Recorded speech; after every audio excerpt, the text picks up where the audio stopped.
Por la voz del derecho estamos transmitiendo desde la facultad. Un espacio hecho por jóvenes para gente joven. Los temas jurídicos desde una perspectiva académica. Desde la facultad.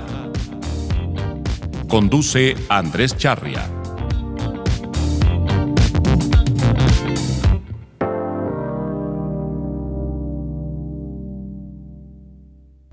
Bueno, bienvenidas a todas las personas que nos están escuchando el día de hoy, desde donde nos oigan, a la hora que nos oigan, les mandamos un gran saludo.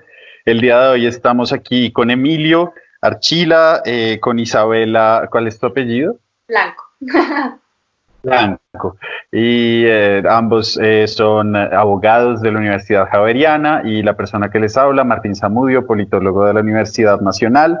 El día de hoy, bueno, seguimos con nuestra versión de cuarentena del programa, pero siempre tratando de estar aquí con ustedes. El día de hoy, lastimosamente, solo pudimos participar 3 personas. Y bueno, el tema de hoy es relativo a la política que asumió la alcaldía de Bogotá frente al pico y género.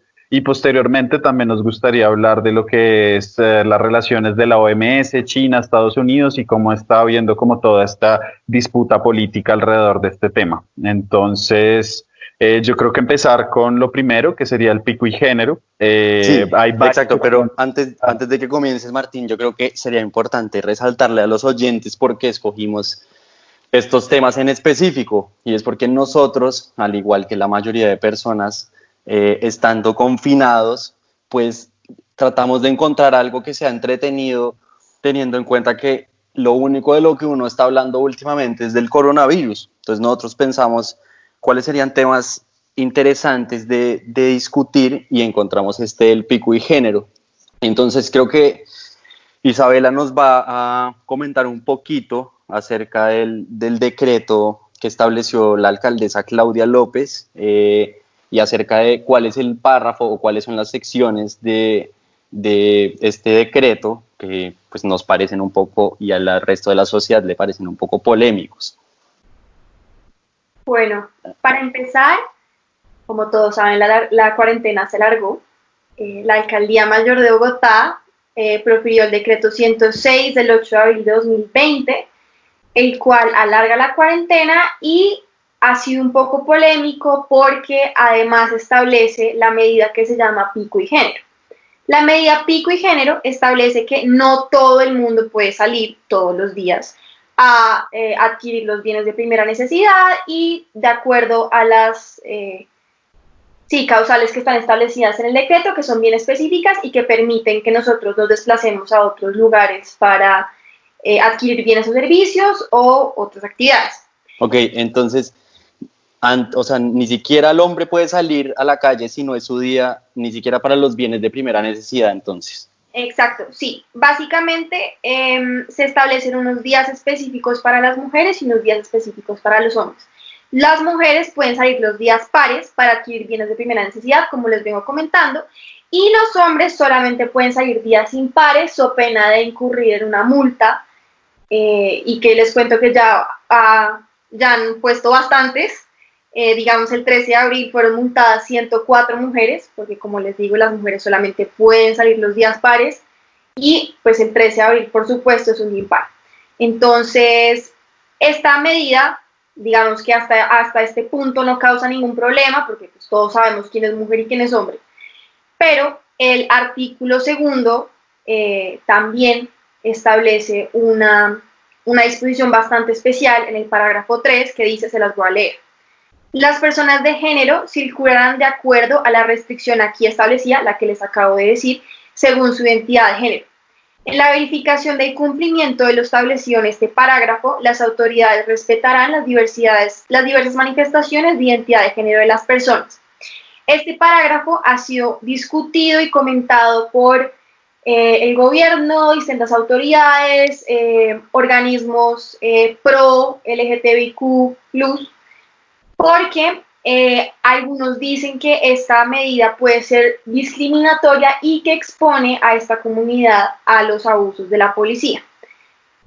Como ustedes saben, género es una expresión muy amplia y es muy diferente a lo que significa el sexo como tal.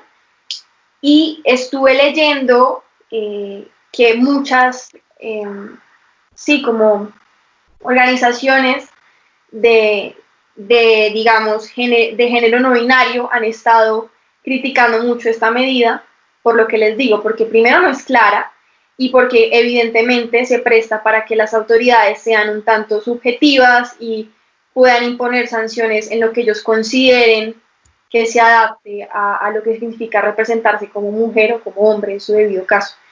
Entonces, quiero saber qué piensan.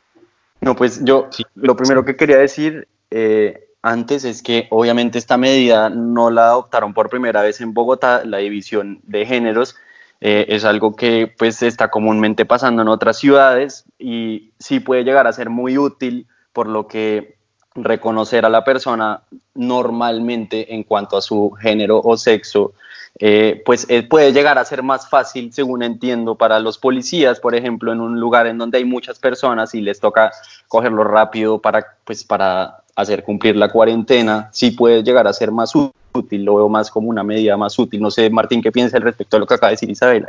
Pero al respecto de mí, quiero perdóname Martín, te interrumpí un segundo, pero me parece importante mencionarlo en este momento. Como tú mencionas, Panamá y Perú tuvieron estas medidas, pero Colombia es la primera en establecer el tema de las personas de género, como les acabo de comentar. El pico y género en Perú y en Panamá era mujer u hombre en su respectivo. Por cuestiones de sexo, entonces. Ajá, sí. Pero no lo ampliaba a temas de género. Sí, yo justamente creo que la alcaldesa de Bogotá, pues ella es perteneciente a la comunidad LGTB, ella es una mujer lesbiana, y yo creo que ella trató de ser inclusiva, pero creo que dentro de su intento de ser inclusiva no lo logró, o no pensó tal vez que estaba siendo igual bastante discriminativa con cierta población que se define dentro de los criterios de lo que puede ser una persona trans, una persona no binaria o una persona de género no hegemónico. Y en ello creo que también se incurre en una contradicción, es decir, si ustedes dicen, ustedes pueden salir, vamos a dividir los 2 días, vamos a crear los días de los hombres y los días de las mujeres, impares y pares.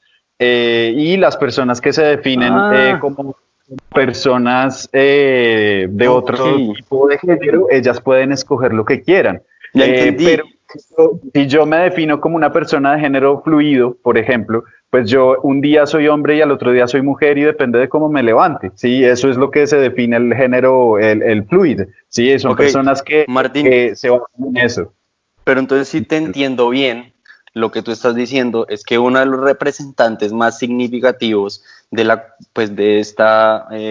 LGTBI no sabe bien o no logró implementar bien la visión de lo que realmente es pues esta comunidad, o sea, ella misma siendo miembro de esta comunidad significativa.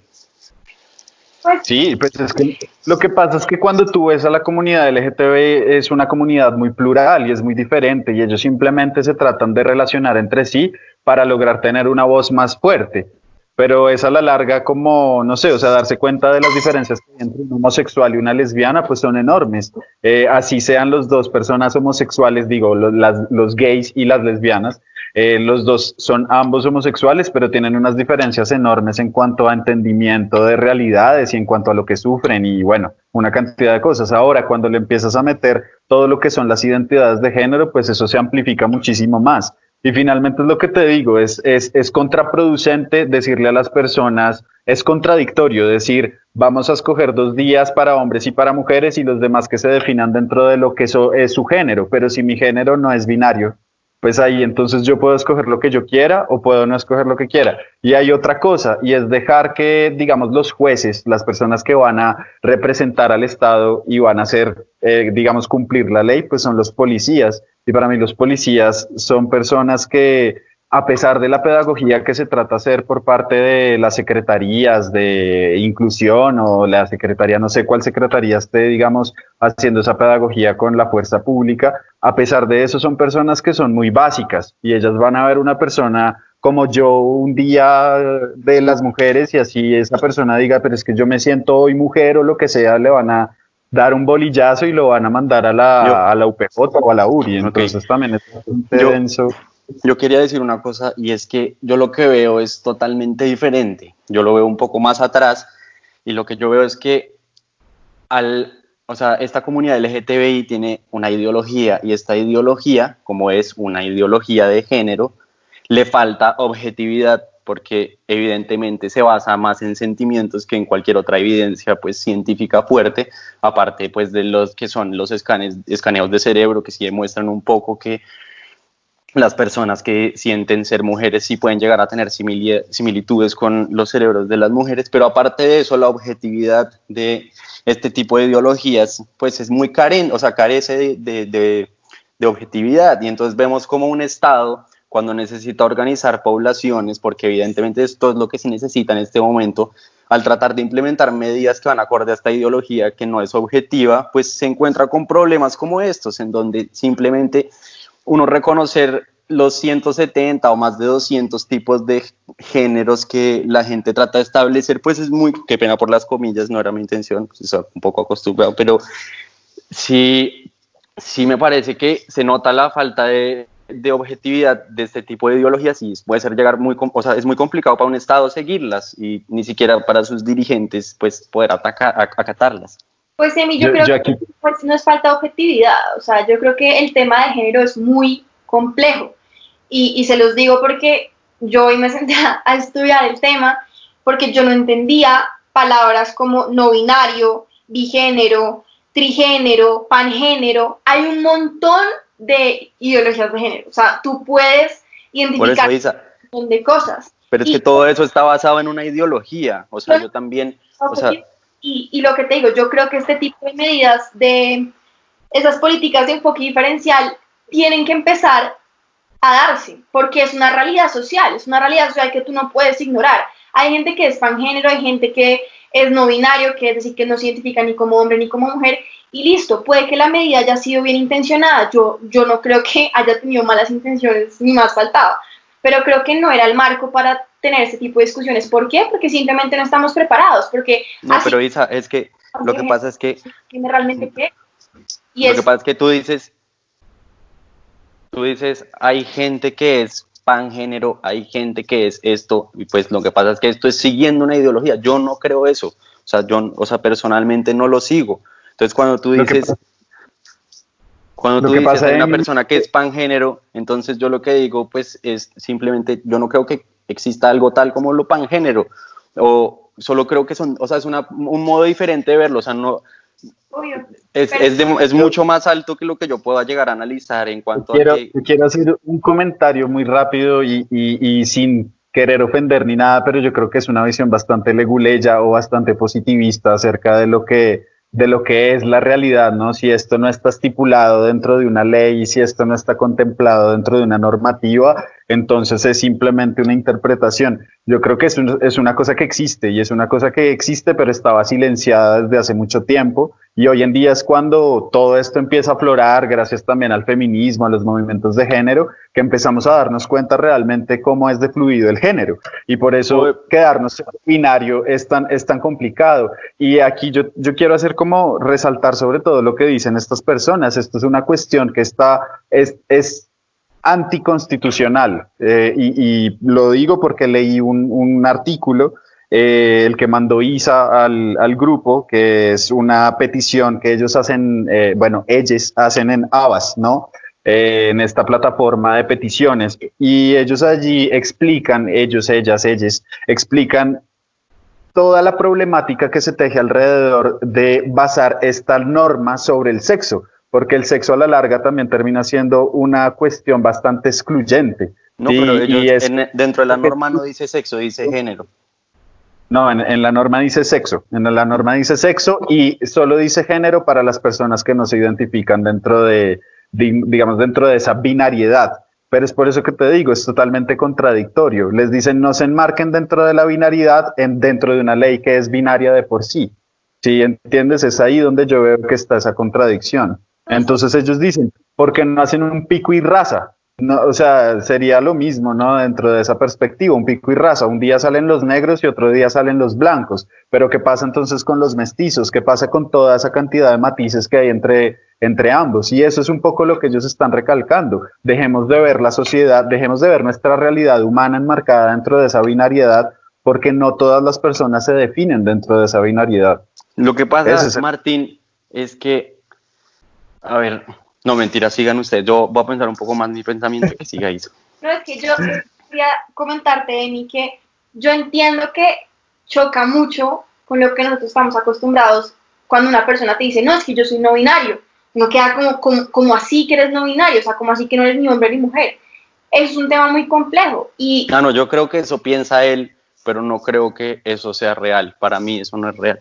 Bueno, puede que para ti no sea real, pero la izquierda y ver qué órgano genital posee para saber qué es. No, o sea, lo que yo creo es que indudablemente si hay una afectación cultural a lo que uno es como hombre o mujer, o sea, de pronto sí pueda llegar a haber una conexión entre las dos, pero lo que creo es que lo que creo es que no definir para nada, o sea, ni un parámetro para definir si uno es hombre o mujer genera unos problemas muy profundos en lo que es la ley y en lo que es la organización del Estado como lo tenemos concebido hace miles de años pues y claro, a lo que nosotros creemos.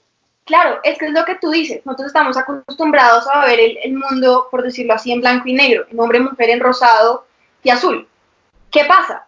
En los movimientos feministas y toda esa cantidad de movimientos que se han vuelto supremamente fuertes en lo que llamamos del siglo XXI, pues han cambiado las formas de ver el mundo. Y es chocante, yo sé. No, pero no es que yo sea un conservador viejo, que no quiero llegar a creer lo que ustedes me digan o que lo que sea. No, es que lo que pasa es que había un momento, o sea, hace un rato sí se consideraba la disforia de género, que era considerada por la Organización Mundial de la Salud como una condición. Entonces, con esta condición, por lo menos, entonces las personas que realmente sí se sienten pues con esa disforia de género, en donde pues yo no me siento como un hombre y soy un hombre, o no me siento como una mujer si soy una mujer, entonces había un cierto, un poco de intervención, no necesariamente médica, porque no tiene que ser médica, pero podría ser psicológica por parte de la alcaldía, en donde se habla con estas personas y entonces se establece alguna transición de lo que ellos quisieran ser hacia, pues de lo que eran hacia lo que quisieran ser. Y entonces lo que pasa es que los estados hoy en día ya han dejado de lado cualquier indicio que los ayude por lo menos a hacer esta transición o cualquiera de estos tipos, porque están llegando a decir que cualquier persona que se considere otra cosa, entonces, no otra cosa, otro género, entonces, podría identificarse con ese género. Entonces, si no hay ni el más mínimo trámite, entonces, ¿cómo se lleva contabilidad de estas personas? ¿Cómo se les introduce dentro del Estado si no se pueden establecer dentro del Estado? ¿Sí me entienden? Pero entonces, según tú, la solución sería que estas personas andaran con un certificado psicológico de que tienen disforia de género o algo así. No, es que esto no sería para identificarlas o para discriminarlas, sería para que dentro de la organización, o sea, estos son los datos del Estado, no estoy diciendo que tenga que ser público, estoy diciendo es que cuando se permite que no haya ninguna objetividad en la definición del género de las personas, entonces se encuentran problemas muy grandes para lo que es la organización del Estado. Pero es que es también entender que el Estado no puede ser discriminador en su manera de ser, ¿entiendes? Pero y no ¿será que el Estado está siendo discriminador o será que ellos están pidiendo cosas imposibles? Porque, por ejemplo, hay más de 20 o 30 jergas, o no sé cómo decirlo, pronombres, perdón, que se utilizan para hablarles a los transgéneros, y no se van a aprender a través de ósmosis, por así decirlo, sino que eso tendría que haber sido un cambio cultural. ¿Y qué pasa? Que en países como Canadá, entonces introdujeron una legislación en donde si uno no le dice por el pronombre que quiere a la persona que es transgénero, entonces eso puede constituir es como si uno fuera un acto de agresión y por ende uno puede entrar a la cárcel. Entonces es la primera vez en la historia de la humanidad que a una persona la están forzando a cambiar su lenguaje basándose en una ideología no comprobada del todo, Y Pero esto a mí me parece terrible porque es un ataque a la libertad de expresión. A mí me parece que que es una ideología también. O sea, uno realmente, me parece a mí, que encasillar a una persona en dos categorías, que pena te interrumpo, Martín, es limitar su libertad de expresión. O sea, ¿pero por qué si lo hacemos todo el tiempo? Estoy de acuerdo contigo en que evidentemente siento un esfuerzo del Estado y una manera de llevar este tipo de normativas. Estoy completamente de acuerdo. ¿Por qué? Porque el género es un tema absolutamente complejo y ninguno de nosotros es experto en género. No, eso es lo que dicen las personas que siguen la ideología. Las personas que siguen la ideología dicen que es como que tiene muchas capas, y entonces dentro de cada una de esas capas ellos encuentran un género diferente, y las personas que piensan diferente, por ejemplo, como yo podría llegar a pensarlo porque inventó una ideología ahora en adelante, es que el que se encuentre en la capa hacia la mitad, hacia la izquierda, es hombre, y el que se encuentre en la capa hacia la derecha es mujer. Pero entendí, gracias a ustedes, que lo que ellos consideran es que ni siquiera existe la división entre hombre y mujer y todo es una construcción social, y así es muy complicado, que es lo que entendí.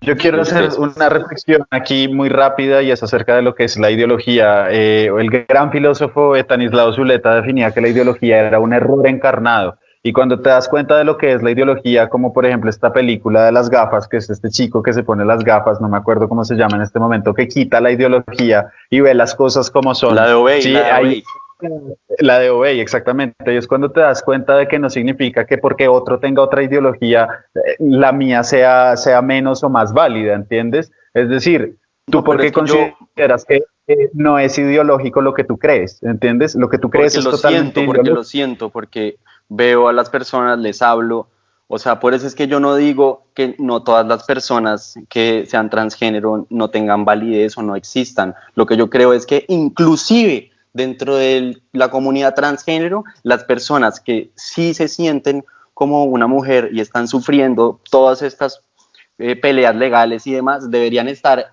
bravas con los que simplemente lo toman como un chiste y como una moda y como vamos a hacer drag y eso es lo único que importa y ya. Entonces me parece aún mucho más profundo. Deberían estar ellos en contra, pues, de que no haya una manera de por lo menos entrar a la sociedad, si no fuera a las patadas o tratando de que la gente se aprenda pronombres que no nos vamos a aprender de la noche a la mañana porque además no son lógicos dentro del lenguaje. Sí, Emi, es que yo entiendo tu punto y entiendo que tú lo ves desde un punto más práctico, desde un punto más puesto en práctica. Que es lo pero es que para eso es el Estado, Isa. Por eso, si no yo sé, pero o sea, es como si nos descartáramos un tema. Es que como si nos descartáramos un tema porque es muy difícil y eso tampoco está bien. Hay maneras de tratar este tema, por supuesto. O sea, escritos de género hay un montón, activistas acá en Colombia hay un montón también, pero lo que yo quiero decir es que el tema sí es complejo, muy complejo, de hecho. Pero no por eso debe ser dejado de lado. O sea, no por eso es como así es muy difícil, no. No, para nada dejarlo de lado. Pero Martín, yo digo que así es el Estado, porque yo creo en un Estado que no se meta tanto en la vida de las personas, y entonces por ende el Estado solo debería preocuparse por la seguridad de las personas y por las cárceles y demás, y entonces que en las cárceles vamos a meter a estas personas que en algunos casos han confirmado que violan a las mujeres dentro de las cárceles porque se considera un hombre, y le dicen, no, métame a la cárcel que no es, y después van allá y pues simplemente no encajan dentro de eso. Sí, claro, pues o sea, yo sé, tú estás a veces en contra de ese Estado, pero cuando hablamos de aborto, entonces ahí sí que el Estado intervenga sobre los cuerpos de la gente. Yo considero que el Estado no es eso, yo considero que el Estado va mucho más allá y el Estado debe reconocer la pluralidad de su población. Y justamente cuando el Estado reconoce esa pluralidad de su población y pide a través de una política pública, porque en este momento la representante del Estado es Claudia López, que la gente se defina dentro de un marco binario, y aún así le abre la posibilidad a la gente para que si se define de otra manera, pues entonces que salga el día que más sea apto para esa persona. Pues es lo que les decía, a mí me parece que es una propuesta interesante y Claudia López la hace desde unas ganas de ser una persona incluyente con todo esto, pero aún así no se zafa de esa mentalidad, digamos, como binaria. Bipolar. Claro, entiendo lo de binario. Y además, eso no, o sea, de verdad que solo lo entendí a profundidad desde que tuvimos esta conversación, lo de binario y no binario, o sea, lo entendí hasta ahora. Gracias por explicármelo. Pero lo otro que quería decir es que lo que no hemos hablado todavía es que este párrafo es totalmente inconstitucional e ilegal, porque de la forma en cómo está estipulado, en donde sí es de manera binaria, lo que le da la posibilidad es a las personas que son transgénero, por así decirlo, o pues de la manera transgénera que considera Claudia López, tienen el permiso de salir los 2 días, por ende tendrían una superioridad simplemente por el pensamiento literalmente como lo establece la ley. Claro, No, yo lo que considero que es escoger un día, no pueden salir dos. O sea, ellos definitivamente no pueden identificarse como hombre y mujer y salir los dos. Es lo que ha dicho Claudia López, yo les estoy contando lo que leí. Porque sí, es que eso es lo no, pero yo digo leyendo la textualidad. Pero lo que dice Martín, hay unas personas que son las gender fluid, que son las que se levantan un día queriendo ser mujeres, otro día hombres, no sé, no tan literalmente, pero sí fluctúan, y por eso es que está la pelea. Porque Pero si Martín lo tiene que explicar de esa manera, uno cómo hace entender a través de una ley eso, cómo hace entenderlo, si ni siquiera puede explicarlo él acá. Tú no haces la ley así y ya. Se levanta un día y se siente hombre, lo acaba de decir él, se levanta un día y se siente hombre, se levanta el otro día y se siente mujer. Realmente eso es la Él cuestión mismo está introduciendo los temas binarios dentro de eso. Para ti, exactamente, para ti lo inconstitucional es que haya personas que quedan por encima o por fuera de esa ley, para mí también, y por eso mismo considero que esa ley no debería ser apta, o sea, uno debería salirse ya del simple hecho de decir pico y género, porque era lo que decía ahorita, entonces que hagan un pico y raza. Y entonces vamos a ver cómo ahí sí sale la gente a decir, no, esto es totalmente estúpido. Claro, porque son temas que tienen mucho más bagaje, que se han debatido mucho más. La lucha de todo lo que fue el racismo, pues empieza en los años 50 en Estados Unidos y se expande, y hoy en día es un tema que no se toca. Pero te lo juro, en 50 años es muy probable que no se vuelva a hablar del pico y género, porque es algo que hoy en día para muchos parece algo ilógico, pero para muchos otros, yo creo que la gran mayoría de la población, es algo que está totalmente dentro del entendimiento cuadrado y binario que hemos creado sobre nuestros cuerpos, pero realmente nuestros cuerpos... Pero en 50 años, si sigue progresando, como lo dice la sociedad, pues en últimas lo que van a cambiar sí son las ideas, pero en últimas siguen siendo hombres y siguen siendo mujeres. Nacen sexualmente como hombres y sexualmente como mujeres. Creo que el lío fue haber metido la palabra género. De pronto pudieran haber utilizado sexo y se ahorraban todo este problema. sí, es que, o sea, realmente nos hace falta mucha pedagogía, y eso quiero decirles, la verdad. Una cosa es sexo y otra cosa es género.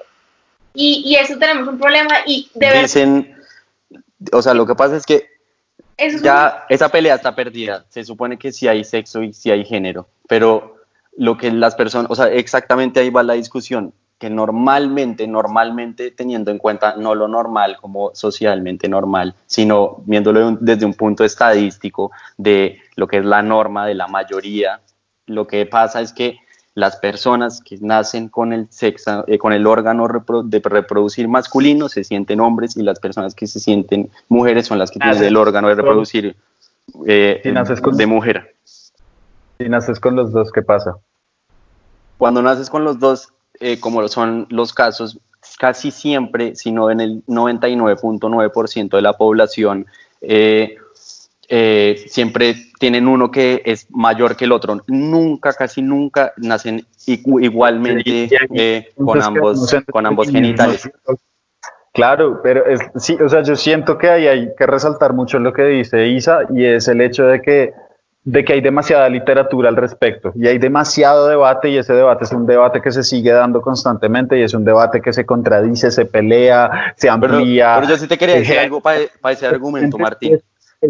Es un segundito, y es muy importante que tengamos eso presente, porque digamos eso que dijiste ahorita de que es un tema que ya se debatió y ya se cerró, eso depende. De hecho, cuando tú miras la decisión de género, cuando tú miras la decisión entre sexo y género, eso también empieza un poco con Simone de Beauvoir, cuando ella dice que no se nace mujer, sino ser mujer es algo que se crea socialmente y se te imponen una cantidad de cosas, pero después llega la cuarta ola del feminismo y te dice, no, en efecto usted nace mujer y a usted por tener cuca y tener vagina, como quieran llamarlo, pues a usted se le imponen una cantidad de cosas, entonces se vuelve a ligar esas dos cosas, ¿entiendes? Y esa es la cuarta ola, supuestamente, aunque las olas también, cuando tú lees las olas desde una perspectiva decolonial, te das cuenta de que también están muy, digamos, enmarcadas dentro de un marco muy europeocentrista, ¿no? Entonces, ¿dónde quedan esos feminismos decoloniales? ¿Dónde queda toda la discusión de género? Y de hecho, hoy en día, cuando tú ves, digamos, las discusiones que tienen las TERF, que es trans, radical, feminismo, la verdad no recuerdo muy bien qué es lo que significa, pues hay una lucha enorme con las mujeres trans, ¿entiendes? Y por eso es que también lo que es la lucha de las mujeres y la lucha feminista se termina separando completamente de lo que es la lucha de género. Entonces hoy en día hay una cantidad de escuelas y una cantidad de posturas muy amplias y por eso creo que tenemos que siempre basarnos en la literatura, y la literatura es algo que se sigue creando. Entonces que tú llegues hoy en día, 2020, a crear una ley binaria y trates de que eso no sea excluyente, pues eso es contraproducente. Es por eso que yo creo que esta ley no debería ser así, no debería pasar. Entiendo.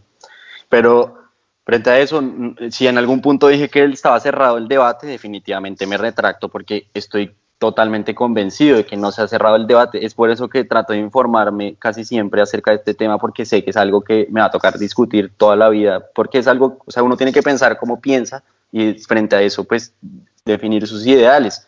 Pero frente a lo otro que habías dicho de las anomalías médicas de las personas que nacen a veces con un genital, con ambos genitales, además de que prevalece un genital sobre el otro, yo te pregunto, ¿cuántos dedos tienen los seres humanos? 20.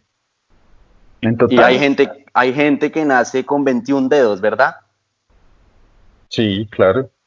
Pero en los libros dice que tienen 20 dedos. Entonces eso es lo que yo creo, que no porque haya una excepción a la regla significa que nosotros tengamos que modificar todo el sistema para basarnos en esa excepción. Yo creo que tenemos que seguir un poco la norma.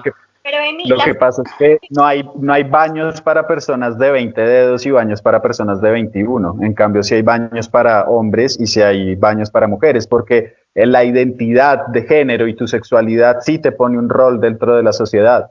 Tener 21 dedos no. ¿Entiendes? Esa es la diferencia. En eso quiero hacer una anotación muy importante, y es que por el hecho de que existan excepciones no las debemos ignorar.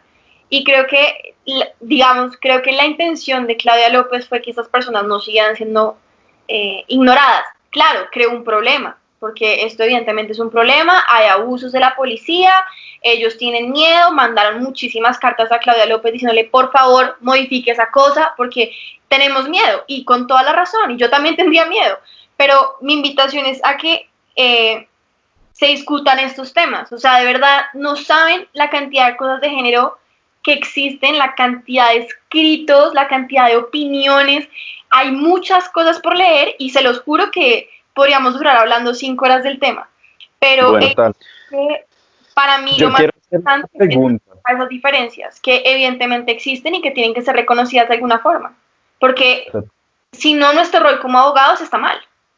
Está mal excluir a los que no piensan como nosotros, y yo, o sea, yo me identifico como mujer, nací mujer, pero igual tengo que estar pendiente de lo que está pasando en el mundo, y estos debates van a seguir seguramente en los hijos de nuestros hijos, y esto es un debate que no ha terminado y que no va a terminar pronto, evidentemente, y que necesita un cambio. Y eso es lo que yo creo que fue la intención de Claudia López en este. Bueno, Martín, ¿qué era lo que ibas a preguntar? Antes una pequeña reflexión, y es, piensen que en Finlandia hay como 90 maneras de decir nieve, porque hay muchos tipos de nieve. Está la nieve más esponjadita, la nieve que es más hielo, la nieve, bueno. Eso mismo puede llegar a pasar con el género, entonces yo también creo que es una cuestión de darle tiempo. Ahora, la pregunta que les quiero formular es un poco ya saliendo de esta parte del género y entrando más a la parte del feminismo, aunque están muy cercanas, y es, Isa, pues eres la única mujer aquí, lastimosamente.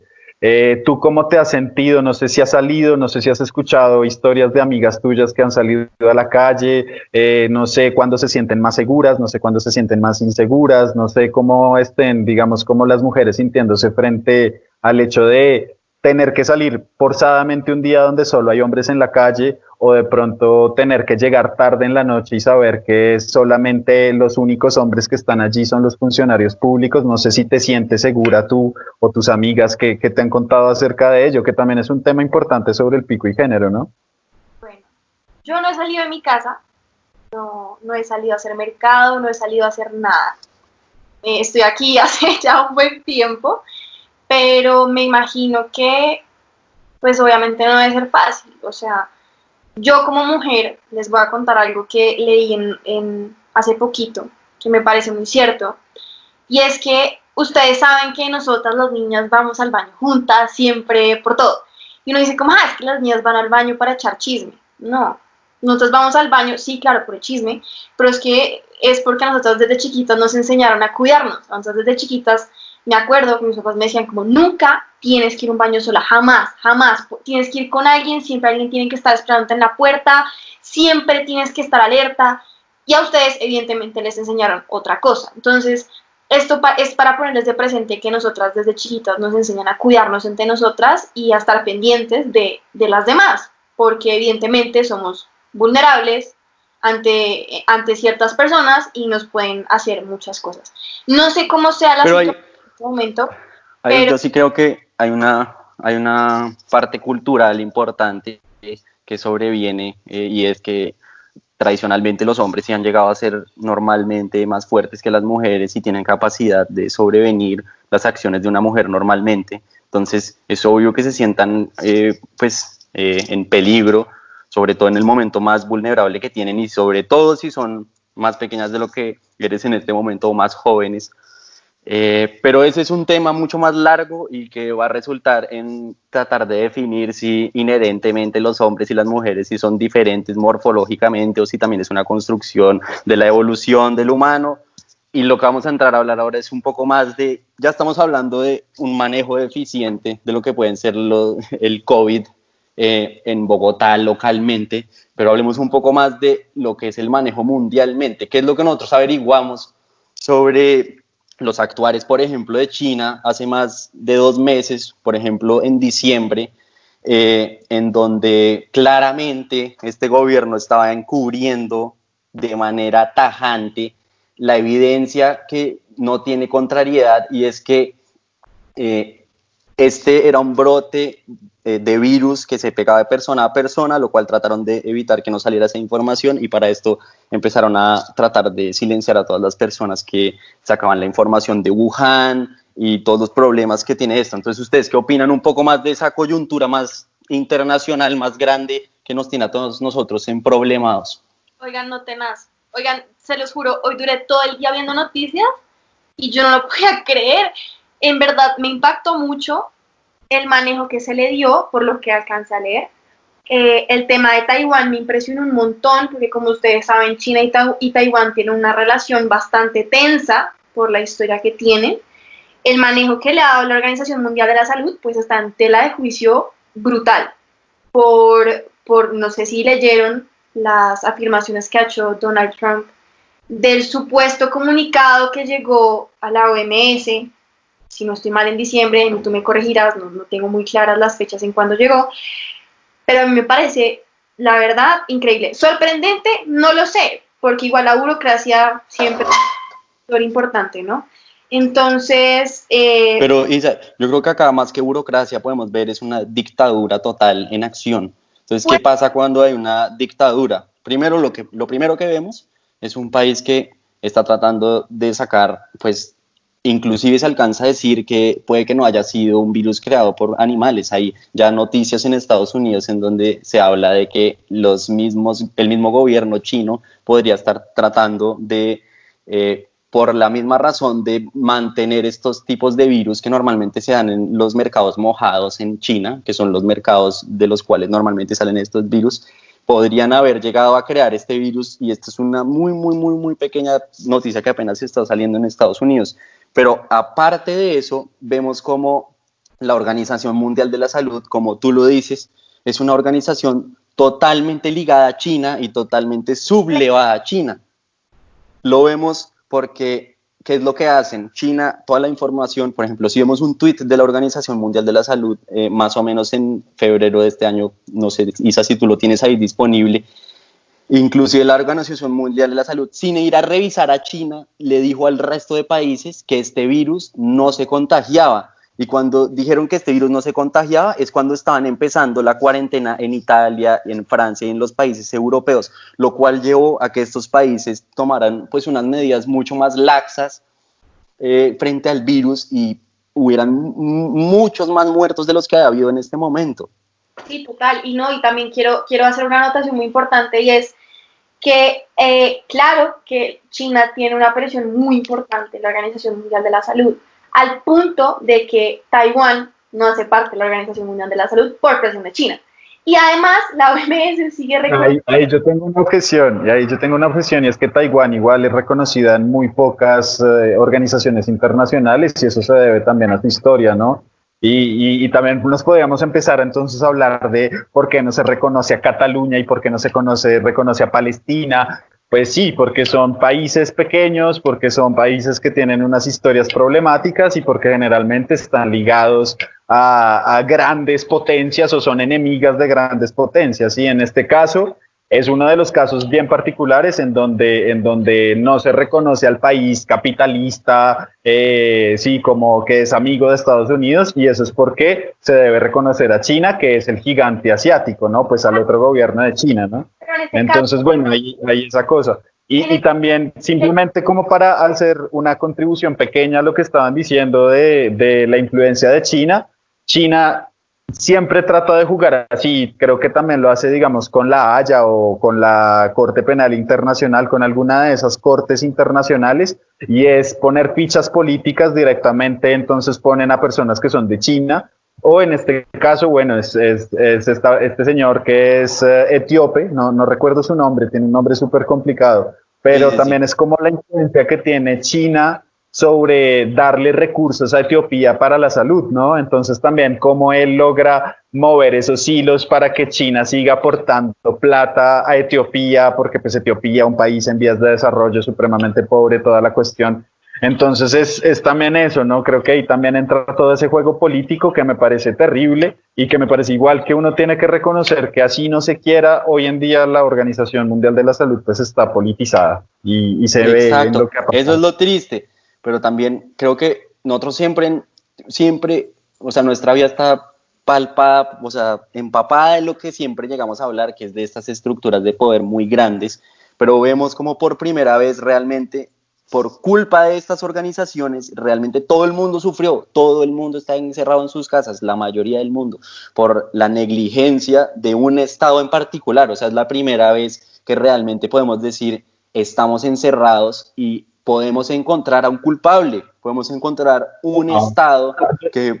Yo no creo que sea la primera vez. O sea, si tú te pones a mirar hace 100 años, pues estuvo la peste esta, la gripe española, que la gripe española no nace en España, lo que pasa es que azota a España, pero la gripe española empezó en Estados Unidos, en Texas, si no estoy mal o algo así, y se le salió de las manos y se fue por todo el mundo y pasó lo mismo un poco, solo que era hace 100 años. Hoy en día deberíamos estar más capacitados para ello. Exacto, pero además... Y sí entiendo que fue negligencia completamente, eso sí no lo dudo. Pero Martín, por ejemplo, observemos, es que también tenemos que observar que esto ya había ocurrido en el 2003 con el SARS. Personalmente, antes del coronavirus yo no estaba consciente de lo que era el SARS, pero me doy cuenta que es prácticamente idéntico a lo que está ocurriendo hoy en día. Era un virus de las mismas características, casi generaba los mismos sufrimientos en las personas de la enfermedad, se transmitía de una manera muy parecida y nació en el mismo país, en unas zonas muy similares a las que están haciendo hoy en día.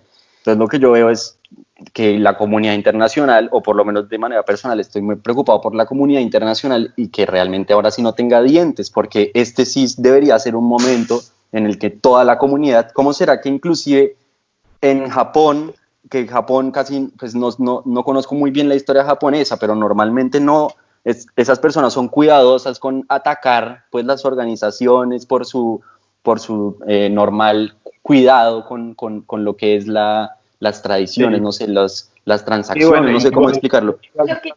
Y También llega, yo siento que hay una reflexión también importante y es que no se puede solamente pensar que China es la mala y ya. Yo creo que también hay que pensar, como siempre decimos, en las intenciones reeleccionistas de Donald Trump y en las alianzas que tiene en este momento Japón con Estados Unidos y como juntas entre las dos también conforman un bloque de poder importante. Entonces cogen, digamos, como a esta en este momento a la OMS a darle palo y se lo merece, pero también creo que hay unos intereses políticos del otro lado. ¿Sí? no, pero Entonces también yo siento, Un apunte muy importante. No se nos puede olvidar que Trump se salió del Acuerdo de París, del Consejo de Derechos Humanos de la ONU, del acuerdo nuclear con Irán y del acuerdo nuclear con Rusia.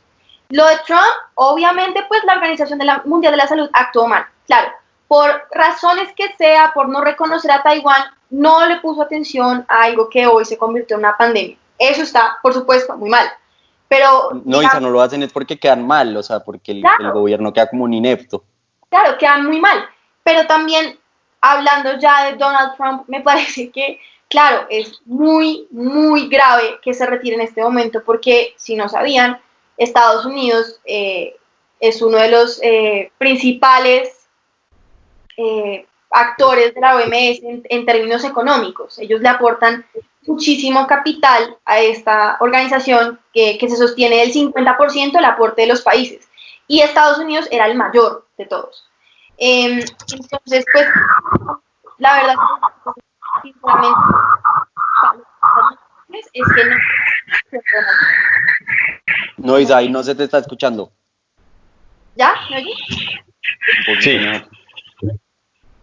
Les estaba diciendo que claro que es muy grave que en este momento la comunidad internacional se esté separando, cuando en este momento lo que se necesita es cooperación internacional. O sea, para esto existen estas organizaciones.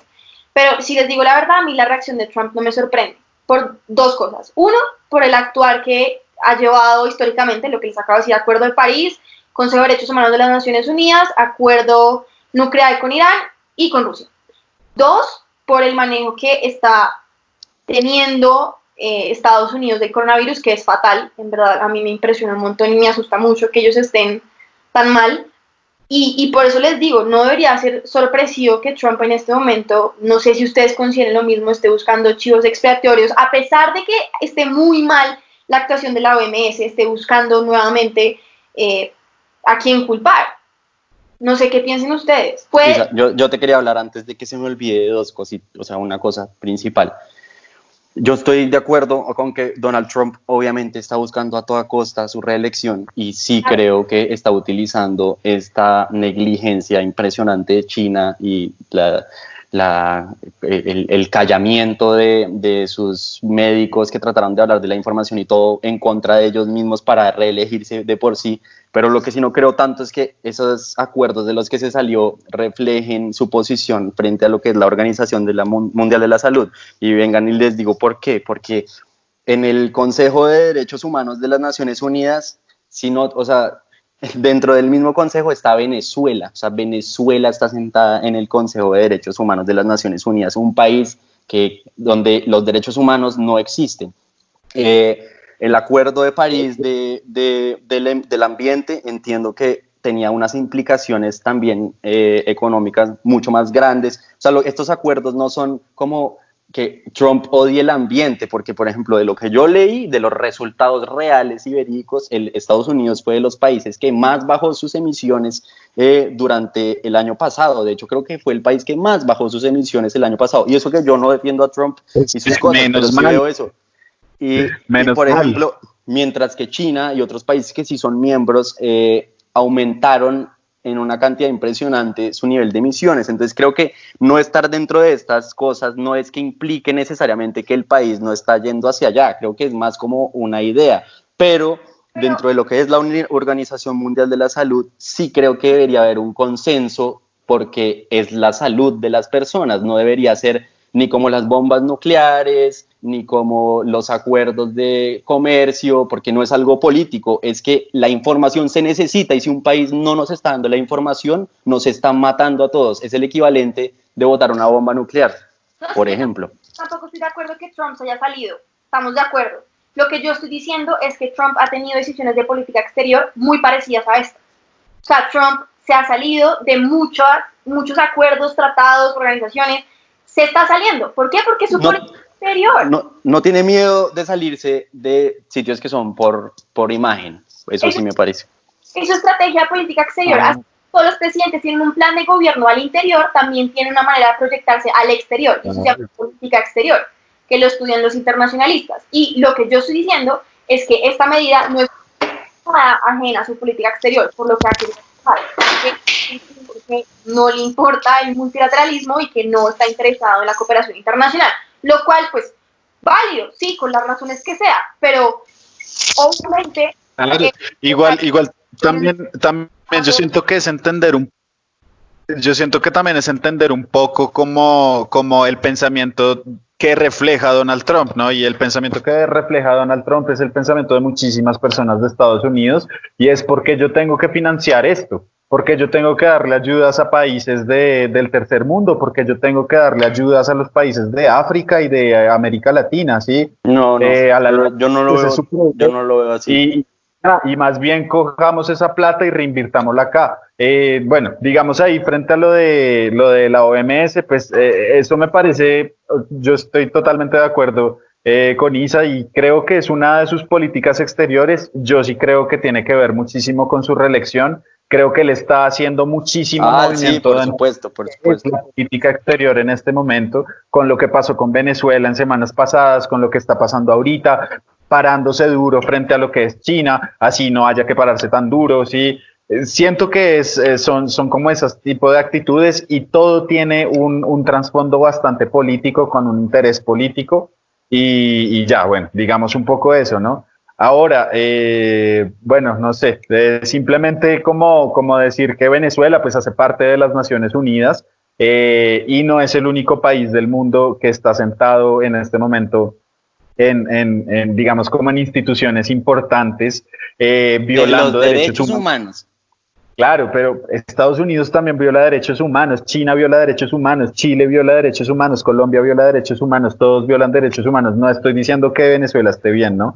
Estoy diciendo de que uno no debe tampoco, o sea, que no se centre también solamente la atención en lo que es Venezuela, porque hay países que también están muy por fuera de lo que es el respeto de derechos humanos, como lo puede ser Arabia Saudita, como trata a Yemen, y de eso no se habla nunca en la prensa internacional. Entonces también es bastante importante también como abrir esa percepción y darse cuenta de que el ataque a Venezuela, pues también siento que es un ataque bastante lo mismo, con unos intereses muy políticos, profundamente políticos, ¿no?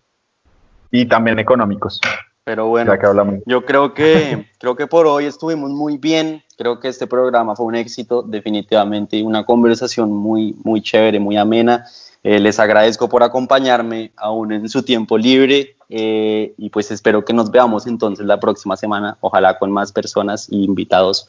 El que quiera venir al programa, como siempre, pues acá estamos disponibles para que quieran discutir sus ideas, pero eso sí, esperen pues que los ataquemos, porque esa es la idea de acá, que cada uno comparta sus ideas independientemente de las que sean, pero que sean jóvenes y compartan sus ideas, y pues acá estamos disponibles. Muchas gracias. No, ustedes cuídense, descansen y nos vemos entonces en el otro programa.